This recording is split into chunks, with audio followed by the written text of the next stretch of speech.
I am mining investor and editor of Resource Stock Digest, Gerardo Del Real, here with my partner, Mr. Nick Hodge, who's also an investor and the publisher of Daily Profit Cycle, among other hats that Mr. Hodge wears. This is the 259th episode of our weekly therapy session that we like to call Investing in Bizarro World. We're going to talk markets. We're going to talk gold. We're going to talk US dollar. We're going to talk Dow 40,000. We have a special guest to come in and talk about Bitcoin at 64,000. Whole heck of a lot going on as always, Mr. Hodge. Let's get to it. How are you today, sir? I've been doing the buying and the selling, Gerardo, buying and the selling, the Bitcoin ETFs, the weed stocks, the uranium stocks. There's a lot going on out there. We talked about the changing macro picture over the past couple of weeks. Everything is awesome again. Stock go up all time. And I'm feeling pretty good about that. How are you doing? I feel a little smart again after feeling really dumb for like 8 or 9 months, right? Not I say that to say that I've been very open and honest that lithium is by far the sector that I have the most exposure to. And that says a lot because I have a lot of copper exposure and gold and other things. But, you know, during this whole 7, 8, 9 month prolonged downturn, I actually used the downturn to add to my exposure. You added some yourself. We have some private deals coming public soon that I think, you know, all of a sudden are going to do really well. We're just 2 weeks ago, we were looking at those deals going, man, I hope they stall going public because now is not the time. So I say that to say I am doing well and I'm happy to see the turnaround in some of the sectors that we have heavy exposure to. Obviously, cautiously optimistic that we've hit a bottom in the lithium sector. The equity, sure in the heck believe it. The Chinese spot price, sure in the heck reflects that. And look, a lot of the cheap production that was coming out of China is no longer economic. And the cheerful low prices is always low prices. We had a good conversation last week about, you know, potentially it being the bottom. And boy, we had a hell of a week this past week with the lithium equity. So if you don't mind, maybe we start there because it's been an eventful week, right? Yeah, a couple things just for me, and then I'll give it back to you. I've been talking about China sort of, you know, reopening and have written about that a little bit. You have. And not only does the low prices the cure for low prices, right? But if you can simultaneously get, you know, a Chinese ascension or a Chinese bull market, that's going to be pretty beneficial for lots of commodities, right? Because I don't know if viewers know, but like the Shanghai Composite's been in a bear market for 3 years, and just in the past month or so here, it started to perk up. And if I were a betting man, which I am in the markets, not in the casino, I would say that ascension of the Shanghai Composite has as much to do with the tick up in lithium and copper prices as the low prices curing low prices did, right? So yeah, I see tailwinds starting to emerge for the commodity sector. And the other point I wanted to make before kicking it back to you is it's funny how fast and when that occurs, right? Because like you said, 2 weeks ago, it was the end of the resource world, right? We were lamenting everything. Shares were at 52-week lows. We were down 50% or more on lots of positions. And that's the point I wanted to make, right? We say some of these things over and over, and we get these questions again and again, like, where should I have my stop loss set on this junior mining stock? Or what do I do when my position is down? What do I do when my position is down 50% or more? You know, some of these things we say again and again. You know, some of our biggest wins have come from positions that first went down 50% or more. And then the one I wanted to call out today is Q2, because that's a company we financed at 13 cents in the private placement Intel, the letter where we write checks into private placements alongside other accredited investors. And, you know, over the past couple of months, that stock got cut in half, and that was after it got cut in half before that, over the past ran to $1 something, right? $1.18, Right. then got clipped to 50 cents, then got clipped to 18. That's right, all the way down to, it might have even been 17 cents, but that's semantics, right?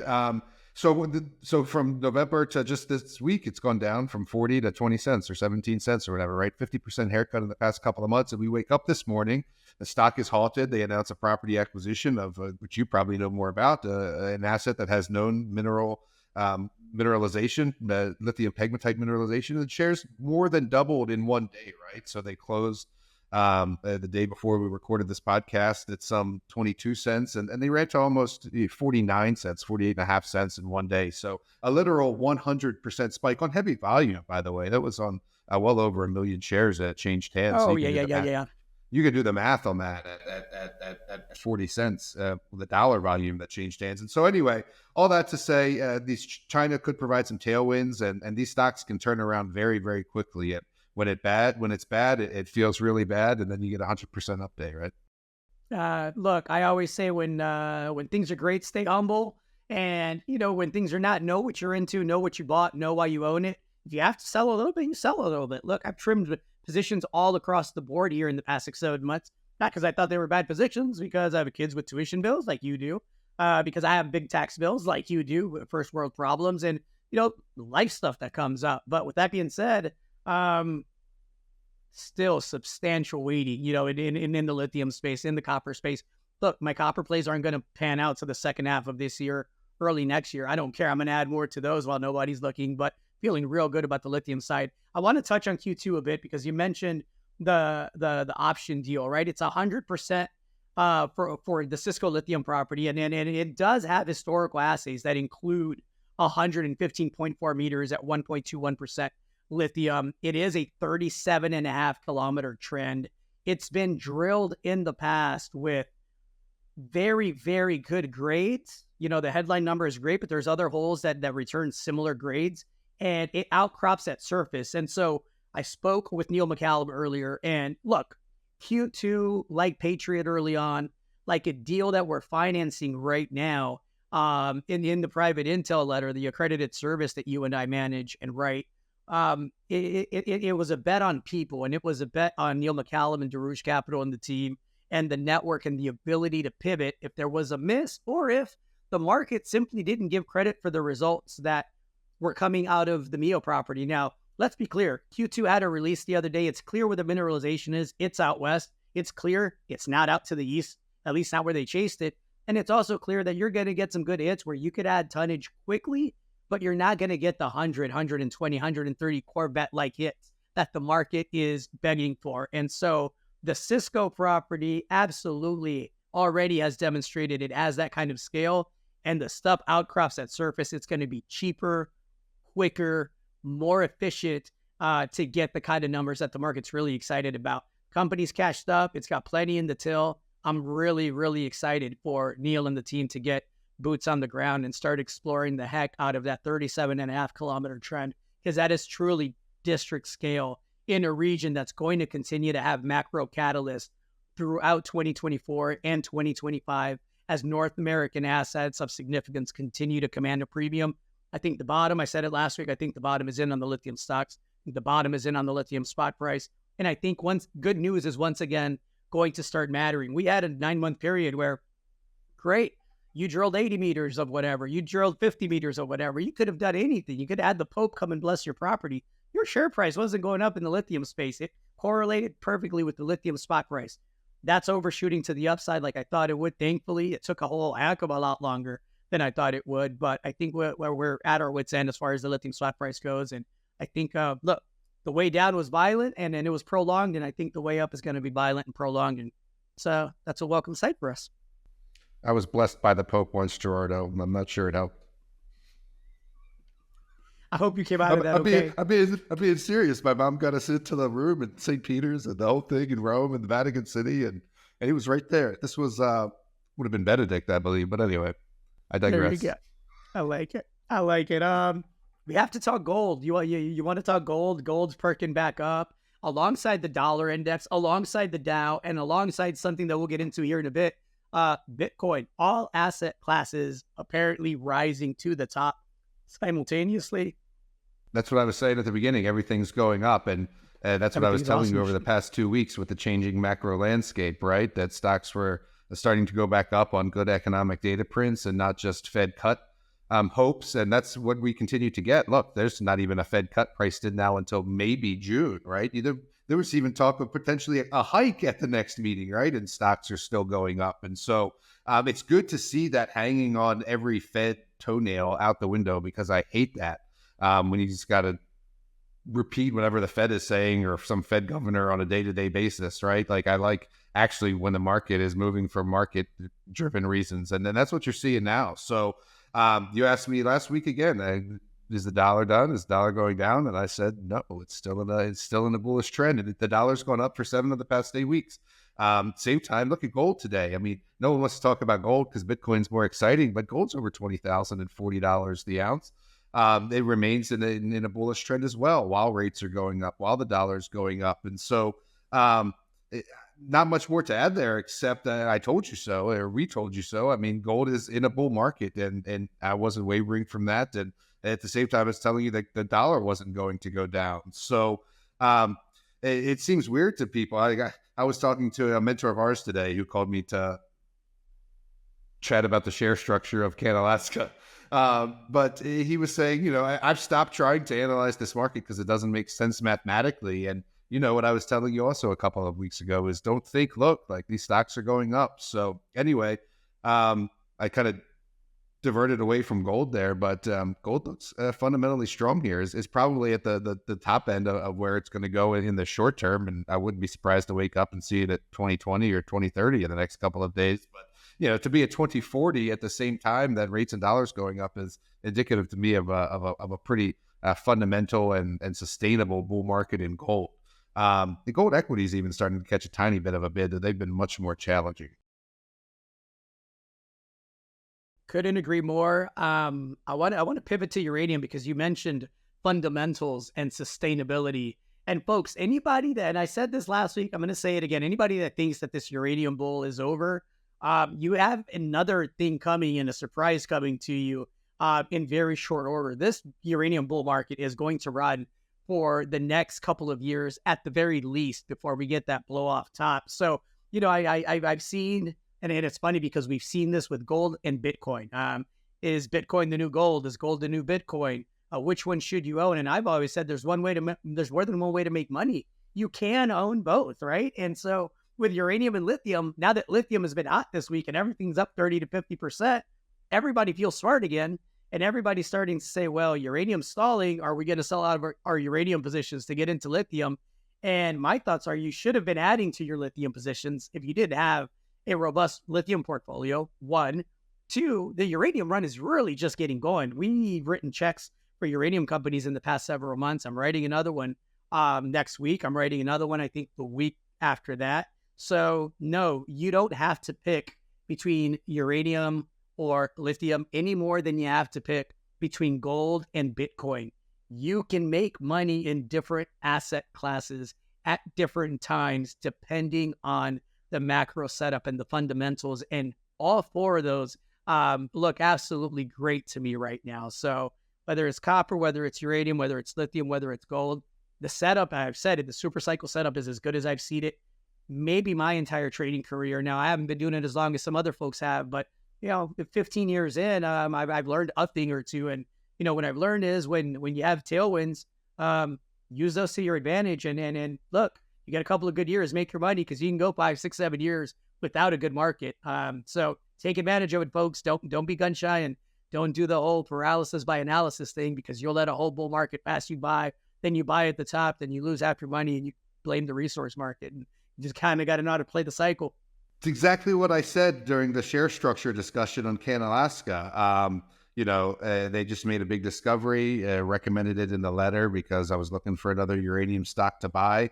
They put out a screamer of a hole at the unconformity. And if you've been around the uranium block, you start to look for buzzwords, right? That unconformity, the mineralization continues down into the sandstone, et cetera, et cetera. Devastated sandstone, obliterated sandstone. Obliterated, right. And so you make the recommendation, and he was saying, yeah, but they raised money and they got some warrants that are expiring that are, might create a bit of a overhang. And I asked him point blank, I said, how has share structure, companies with great share structure, performed for you over the past 12 months, right? Like, has it mattered? And the answer, of course, is no. He laughed, right? Because he knew I was right. Because even the tightest share structures with no warrants outstanding have been cut in half or more over the past 12 months, right? And at the same time, we've seen stocks start to run on discoveries. And so I think this is one of those discoveries that can overcome, some of the share structure complications, let's call it, and can drive the stock higher. And that wasn't the point I wanted to make, though. The point I wanted to make was, you mentioned not being gun shy. That's exactly what I said to him. I said, look, you can't be gun shy. I said, this is new discovery. You've got to be willing to invest or write checks or buy stock or whatever it is, especially when equities are rising. And the other thing is, about your lithium versus uranium and Bitcoin versus gold is, of course, you don't have to own one or the other. I mean, that's stupid to put yourself in those shackles, right? That's a mental hurdle, or, you know, something that doesn't exist in reality. You can certainly own both. I do. I have, and I continue to. And the other thing is, it doesn't have to always be all or none, right? That's really what's wrong with this dopamine-driven click market. Wall Street Same. silver, all in, all out, sky is falling, or it's ripping to the moon. Like, it doesn't always have to be that, man. Like, you can reduce a little bit of your exposure to uranium without saying, uranium's done, I'm getting out. No, like, you just sell 10 or 15% of your position and go on about your day. Like, it doesn't always have to be a thing, right? Like, it doesn't always have to be all in, all out, the call. It could just be like, no, I'm reducing my exposure a little bit. I'm going to add a little bit of uranium. Like, say it calmly, think through it, and move on to the next thing, right? Like, to get that emotional about things is certainly not the way to approach it. And I guess that comes maybe with age and experience, because I've been getting better at that as the more grays sprout out of my scalp. No, it's funny. I had a subscriber write in, which is hilarious because I thought last week was the bottom, in part because the Chinese Lunar New Year was behind us, the holiday. I knew, economic activity there would resume, and I thought we were going to get some pretty robust year-on-year numbers on EV sales, which all of that came to pass, right? But the other thing is, a lot of the people that I got in real early at Patreon, like the 16-cent level people, started calling and texting. They're like, what the hell is going on? What the hell is going on, right? So I do what I always do. I send them a 2-year chart, and I say, hey, what's going on is you're up 5,000% in 2 years. You still own 99% of your position. You tap a little when you need bill money, and the rest is going to be okay. Nothing's going on. Congrats on your 5,000% win. Yeah, Jordan, it was 10,000% just 9 months ago. So whenever I start getting those, that's like a contrarian indicator for me. And today it was cool because I had a longtime subscriber that I interact with via email who wrote in, and he said, hey, Gerardo, I'm sure you get like hundreds of letters when things aren't going the best. And I know the last 8 or 9 months probably weren't the funnest as far as the subscriber notes. But I wanted to say, I listened to Bizarro World last week, and I read what you wrote on Resource Stock Digest about your lithium and with a cup of Joe, and you absolutely nailed the bottom. So I just wanted to be probably one of the few people to say, thanks for calling that out, and it's looking good from here, right? And I said, well, I'm cautiously optimistic, but yes, it feels good to be right after 8 months of just seeing negative price action. Again, stepping back and looking at the forest, out of those 2 years, not complaining for being up 5,000%. If you got in at 15, 16, 17 bucks, my advice to you, be patient. As quick as it went down, we could be at 10 in a day or two. We could get results from CV9 that are blockbuster results. That could take it to 12, 13. We could get a major come in. That could take it to 15, 16. And then before you know it, you're at new all-time highs and everybody's smart again. So just got to know what you own and why you own it, folks. And Patriot, I think we're going to be in good shape. We're good. Yeah, patience is an asset class. I mean, it's been over 10 years since I toured Patterson Lake South. Like, you think I'm bailing on the uranium trade after the first pullback once it gets going? Like, come on, man. Yeah, yeah. Let's what else is on your mind? You want to talk broader indices? I feel like we kind of touched on it already. You want to talk some of the Not a numbers lot's that came out? changed there. So Nope. new all-time highs continue in the S&P.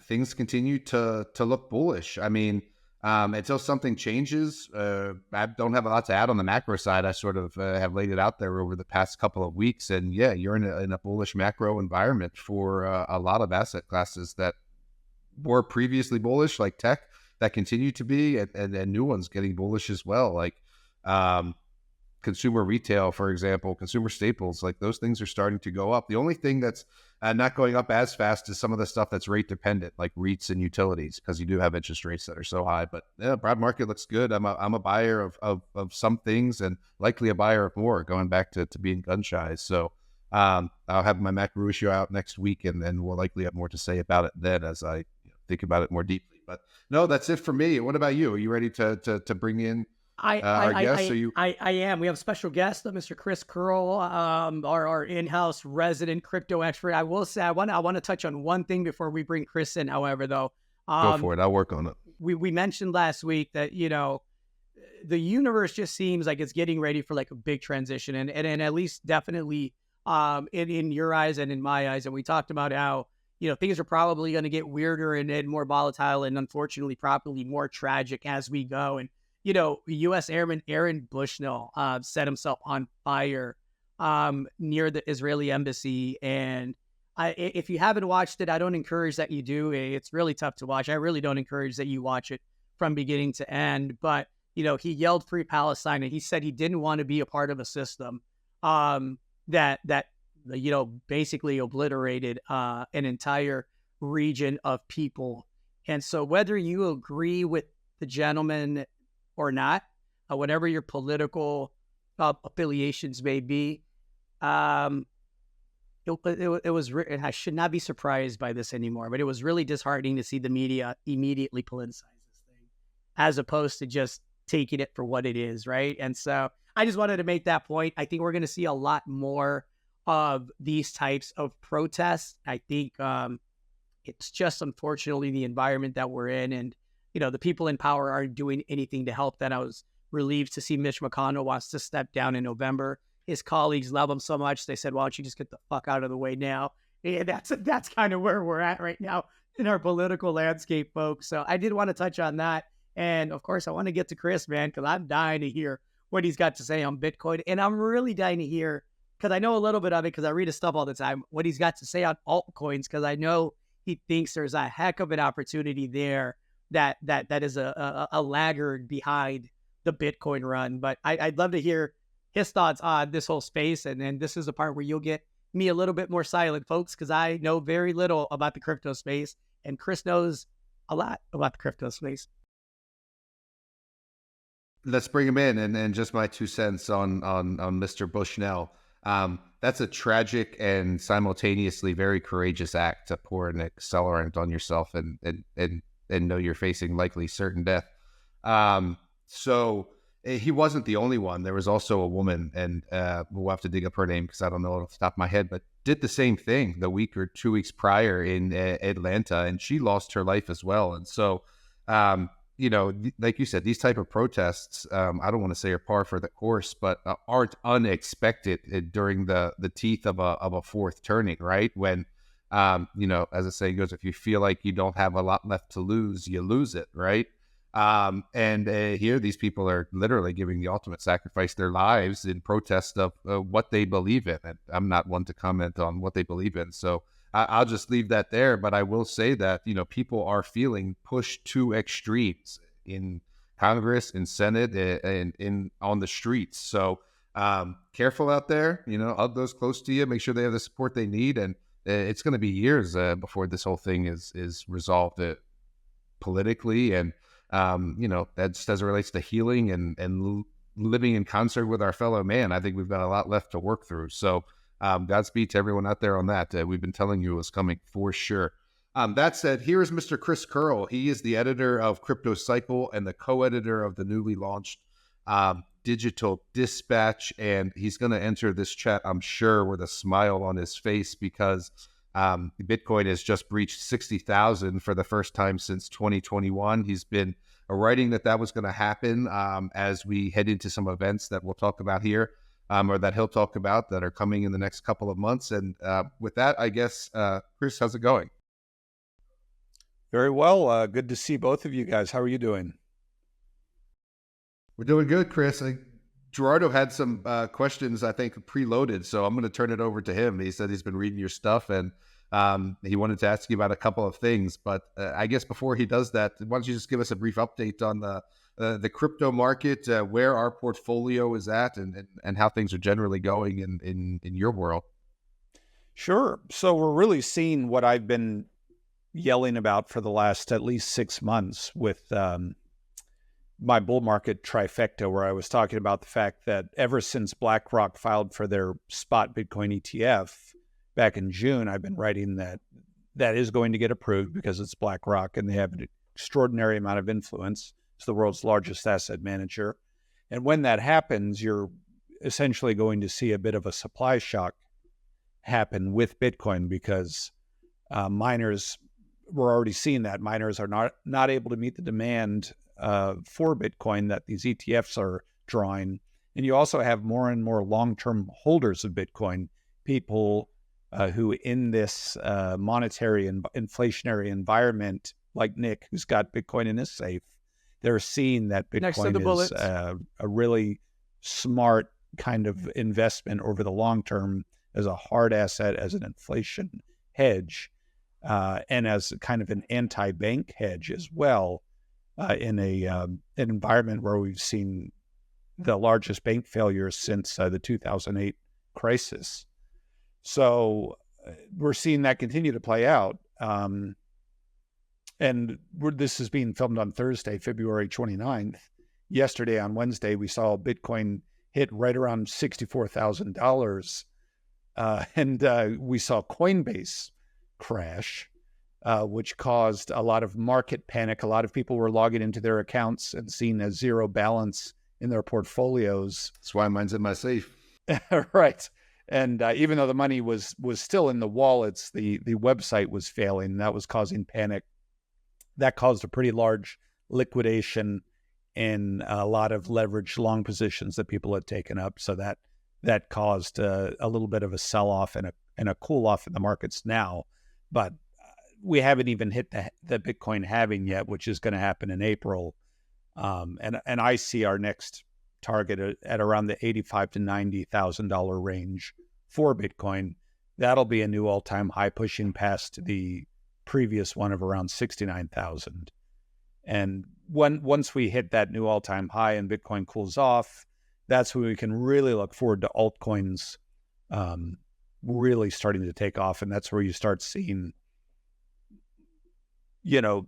huge increases in altcoins. Right now, we're seeing some really good gains, but it's not in the 5x, 10x, 20x realm yet. And that really happens when Bitcoin is hitting that new all-time high, which will happen soon. It's happened sooner than a lot of people thought.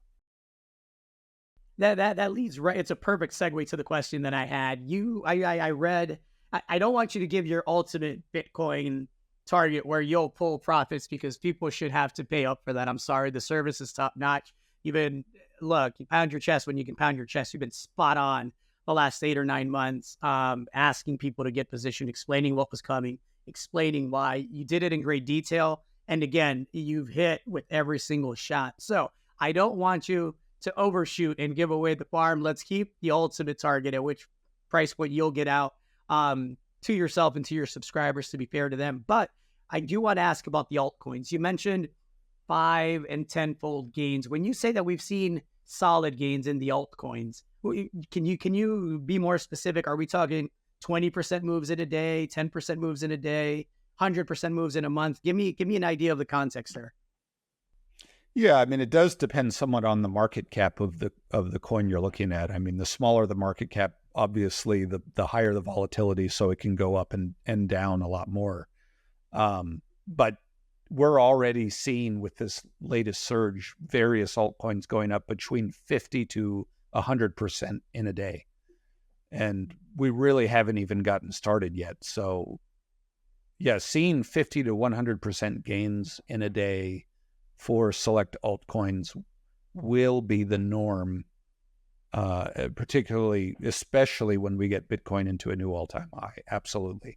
And that's really what I've kind of conservatively been positioning for the last year, is trying to find projects where I think, we're going to see some of those explosive gains. And we've already seen many projects up 400% to 800% already. And I think, we haven't really hit the parabolic phase of this crypto bull market where the stuff just starts blowing up. And the fact that Coinbase crashed yesterday is a sign that retail interest is picking up. Retail is just now starting to get back into crypto. And when retail piles in, when that FOMO kicks in, that's when stuff just goes absolutely nuts. And that's the funnest and the most stressful time to be invested in crypto, is when your Dogecoin that you spent $1,000 on is worth, $72,000 or whatever. It's a roller coaster ride, but it's a fun ride up. No doubt. Go ahead, Nick. Well, so the Coinbase, I wanted to touch on Coinbase because I saw Brian Armstrong put out some comments after that. That's the CEO of Coinbase, of course. And he was saying that internally they model for a 10x, a 10 times surge in traffic. That's how they built their systems out. So that to me says that they experienced a plus 10x surge in traffic to if it crashed their Yes. systems, right? And that speaks to the retail interest that's coming. And I guess simultaneously with that, I haven't seen as many like laser eyes and as much fervor on social media as I did in the previous run. And that to me says sort of what you're saying, that we're not there yet to this sort of mania type of phenomenon where they're going up the way they were in the previous cycle. I just haven't seen the amount of hashtagging and bragging and laser eyes. And so I think there's still more to come. And I think, and this is the last point, I've told Gerardo this before, like now that you can just buy it in an ETF, I mean, it makes it so easy. Like I was telling you, Chris, like last week, I was like, which Bitcoin ETF should I buy? And I decided to buy the Van Eck one. And I bought it, HODL. I put it in my IRA. I bought it on Friday and I sold it on Tuesday for like 15 to 20% gain later. I would have never been able to do that prior to the approval of these Bitcoin ETFs, right? And so people that might be more conservative or older or that never had access to it before, I still think they're learning about it and don't even know the name. Somebody was telling me, like one of my mom's colleagues was asking me about cyber coins the other day. Like, they don't even know the name of them yet, man. So anyway, like they're going to come and it's going to be interesting.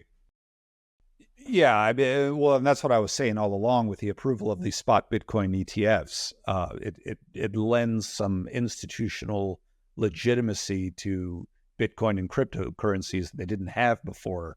So, I mean, old people have all the money, and they're going to be looking to put that money And their now. girlfriends, Chris, and their girlfriends. Right, yeah, exactly.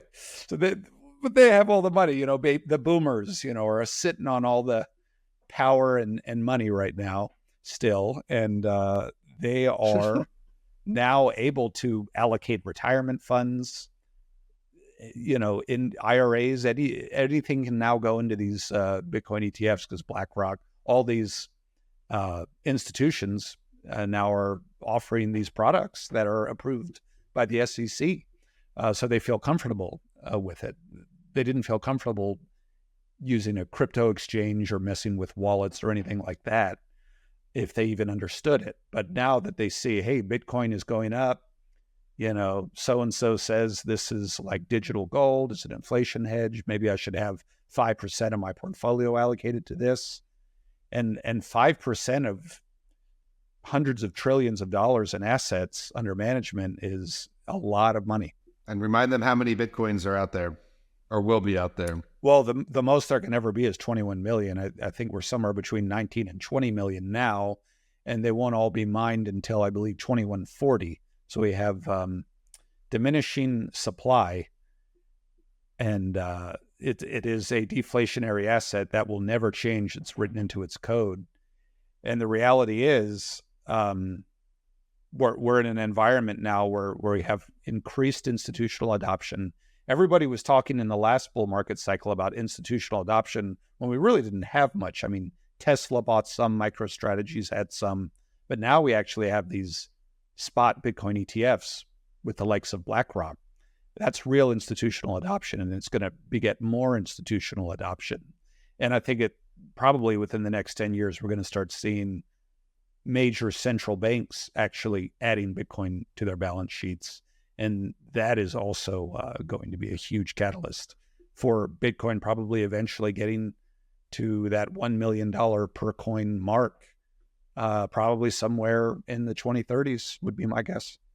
Let me ask you, and pardon my ignorance, I, again, clearly know nothing about crypto, but with the altcoins, those speak to me and resonate to me because it's like high risk, high reward exploration stories, which is where most of my capital goes. Like I don't allocate a lot of capital to permit stories, though I have a great one that I visited a couple of times and that we have a special report on. If y'all want to sign up for that, we'll put a link up. I think this one's a no-brainer for this cold bull market, but I typically like to allocate capital on the highest risk, highest reward plays, and then I try to mitigate the risk with the due diligence, right? And look, that's what's been good to me. That's been my bread and butter in my career. So the altcoins kind of speak to my spirit because it sounds like it's very low market cap. Not very many people know how to purchase them, know what they are, really don't understand the fundamentals of those things. And I think that's where, at least for me, your work is going to prove invaluable and very, very profitable. My ignorant question is this: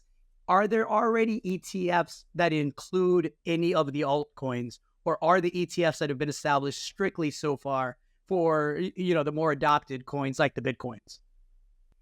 Yeah, so in the United States, we only have a spot Bitcoin ETF. We have some trusts for Ethereum and Solana and some other major altcoins.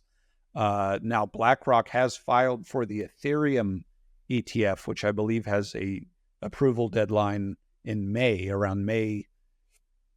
somewhere around May 20th. So that's significant because I think there's a very high chance that does get approved. And I think that'll be extremely bullish for Ethereum and anything related to the Ethereum blockchain. So I'm short-term bullish on Ethereum, although I do think that there are better alternatives out there. But yeah, I mean, as for right now, Bitcoin is really the only cryptocurrency that has a spot-traded ETF that you can use. And that's a big deal for the whole market. And the timing of it is really good because you've got the Bitcoin halving coming up in April. That's always a major bullish catalyst for Bitcoin and the whole cryptocurrency market that kind of follows along behind it. And it coincides with the total eclipse, so it won't be wind moon. It's gonna be no fucking moon. Yeah, exactly. Well, maybe we're going to Mars this time. It won't even be the moon. The moon is too close. Chris, so if there's no other altcoin ETFs approved, how does one go about getting exposure to the altcoins? Well, by going to dailyprofitcycle.com/subscribe, where Chris Curl, Nick Hodge, myself, Ryan Stansel, and John Carl bring you daily insights on all things, including altcoins and Bitcoin and crypto. Gerardo's got the hang of this. That's true. Yeah, I mean, the main exchange we use is Coinbase, and we have a few other smaller exchanges that we utilize for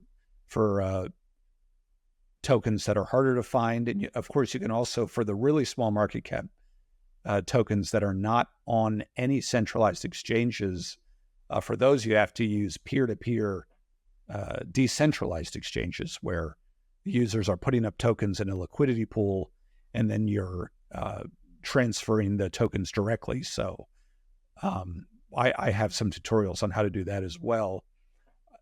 I don't know how, that's just so speculative and so high risk. I don't do that a lot, but we have done it a little bit. And I am looking forward to seeing some big gains there. It's really not that hard. So essentially, you would just buy something on Coinbase, like Ethereum or Solana. You would transfer that to your wallet, and then you would just connect that wallet to the decentralized exchange, whether it would be Uniswap on Ethereum or Jupiter on Solana, and then you would just swap the tokens. You would swap ETH for Pepe, or you would swap Solana for Wen token, or whatever the case may be, or Bonk Inu, whatever. I think Pepe the swinger joke, but I'm gonna keep it to myself. I think this is Pepe's important. Doing very well right now, by the way. I bet he think is. this is an important point to make. So I've heard, because people call in, we have subscribers to Crypto Cycle, and some of them have obviously done well buying these altcoins, and you've done a great job at providing these tutorials that show exactly how to do it, right? You even go step by step and record the screen. Like, this is what I'm doing. I'm moving it to this wallet. I'm putting this address here. And some people say that that's too complex. Well, listen, sometimes you got to do legwork to get ahead, right? To give yourself a position in the market to be ahead of the herd, right? And I chose those words wisely because I'm thinking of Mr. Dines in this instance, right? Because he began writing his newsletter in 1960. It was illegal to own gold, and in some respects, brokerages did not want you owning gold equities. That's why he started writing his newsletter, right? Because he was fired from his Wall Street brokerage job because he was telling people to buy gold stocks, right? Well, you couldn't buy those gold stocks then on the New York Stock Exchange, right? He was buying them in Australia and in South Africa, right? And I could just imagine at the time people thinking, I can't buy a gold stock in South Africa. It's too much legwork. I got to set up this account and I got to transfer it to this other thing. And it's the same exact thing that's happening with these altcoins and cryptocurrency now, that like gold in gold stocks in the 60s. It's something that's new. It's something that's different. Yeah, there's a little bit of a learning curve and a little bit of legwork that goes into it. But you know what? Some of those gold stocks went up tens and hundreds of thousands of percent, similar to the way some of these altcoins have gone up tens and hundreds of thousands of percent. And I bet if you're on the other side of that trade looking back, you wouldn't be complaining about the legwork necessary to open up a wallet or follow a couple of tutorial videos. And so anyway, I thought of that while you were talking because it's a pretty appropriate analogy. And then I guess back to Gerardo's question, is there an altcoin ETF? No, but one of the ways you could speculate on altcoins is by buying a company that holds them on their balance sheet, right? There are miners that own mining assets, and then that in turn keep some of those coins on their balance sheet. For Bitcoin, the obvious comparison there or analogy is MicroStrategy, Michael Saylor's company. But there's other small miners that own altcoins. I'm not going to tell you the ones I own because this is a free podcast. That's right. That's right. Well, listen, if y'all go to the digestpublishing.com, you can subscribe to Chris's paid letter. The service is top notch. I'm happy that we gave Chris $50,000 of our own money to manage. I look forward to checking in on that in the next couple of years. I think it's going to be a fun ride, a learning experience, but more importantly, a very profitable one moving forward. And it's going to be fun to be able to do this week in and week out and go back and compare notes and talk about the things we said and see how many of those actually play out and see which ones don't. And, you know, that's the way we evolve in the business, right? Yes. And I know we're about to wrap it up, but Chris, what is that portfolio at? So it was flirting with six figures yesterday, which is like up about 100%. Right. And in the last call-in the last Bizarro World, I think I said we're at the bottom of the second inning of the crypto bull market, and we're probably in maybe the fourth inning right now. So there's still a lot of runway, at least 8 to 9 months of runway left in this bull market. We haven't even gotten a halving yet. So that's the still point. A lot of money to be made. That's the point I wanted to make. The 50,000 has now doubled to 100,000. If you're listening to this and you're not a member of Crypto Cycle, you missed out on the first doubling.